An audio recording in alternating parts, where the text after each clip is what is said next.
wabarakatuh. Kami kelompok yang terakhir yaitu Hujan Warna-Warni mengenai cerita yaitu Kota Oncom. Karakternya tanggung jawab ya. Induksinya kami itu selain menceritakan di sini menyampaikan kepada peserta didik bahwa harus bertanggung jawab terhadap lingkungan sekitar serta pada diri sendiri. Karena dalam cerita itu mengenai tentang bukan Kota Oncom sebenarnya, itu Kota Nusantara 2045 yang bersih, rapi, resik dan patuh pada peraturan-peraturannya. Nah, dan tertib. Ya, kemudian mungkin juga penyampaian mengenai bagaimana nanti orang tua, guru untuk bertanggung jawab terhadap profesi, baik lingkungannya maupun diri sendiri ya. Kemudian diskusi kepada peserta didik yaitu dengan memberikan pertanyaan-pertanyaan yaitu apa, bagaimana, mengapa, misal apa sih impian kalian nanti jika sekolah ini kota menciptakan kota impian, kemudian bagaimana kita cara memelihara supaya kota impian itu tetap bersih, rapi dan patuh pada peraturan-peraturan yang telah ditentukan. Ya, dan dengan penuh tanggung jawab pelaksanaannya ya. Kemudian di sini kreativitasnya bisa menggambar lingkungan yang bersih, menggambar jalan-jalan, kemudian bangunan, melipat bangunan, misalkan rumah yang bersih harus bagaimana, kemudian pemanfaatan barang-barang bekas dengan penuh tanggung jawab dia buat, misalkan membuat bangunan dari kemasan odol, kemudian membuat mobil-mobilan, kemudian membuat jalan dari korek api, bagaimana jalan yang tertib, rapi, bersih. Kemudian bisa juga menyanyi, kita membuat hasil karya nyanyi, misalkan yang berhubungan dengan keindahan, ya, keindahan Kota Nusantara 2045.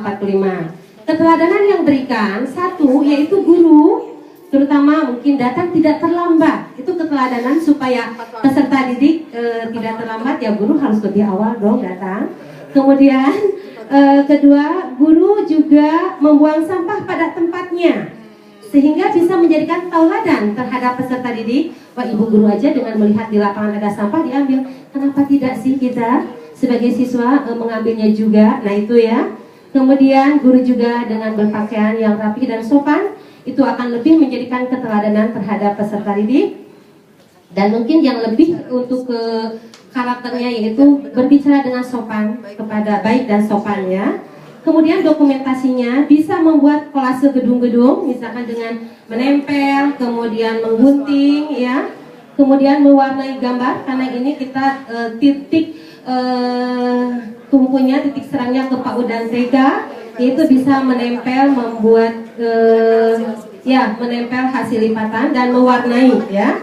Kemudian implementasinya adalah implementasi atau pembiasaannya yang akan kita terapkan kepada siswa, menjadikan suatu pembiasaan yang nantinya yaitu satu, membiasakan berbaris dan berdoa. Mungkin dia dengan tanggung jawab, ada guru, tidak ada guru, sebelum belajar mereka berdoa. Kemudian penanaman pohon yang berhubungan dengan peduli lingkungan, mungkin kita memeliharanya dengan anak, misalkan membiasakan menyiram tanamannya sendiri-sendiri di pagi hari atau merawat tanamannya. Dibiasakan mungkin anak membawa tanaman kecil, kemudian memeliharanya dan menyiramnya. Kemudian membuang sampah yang tadi implementasinya adalah contoh dari keteladanan guru, sehingga dengan melihat guru mengambil sampah, peserta didik akan membiasakan anak membuang sampah pada tempatnya tanpa diminta oleh guru. Kemudian anak-anak selalu riang gembira, senang, ceria, tidak merengut datang ke sekolah karena takut oleh guru. Nah itu selalu riang gembira.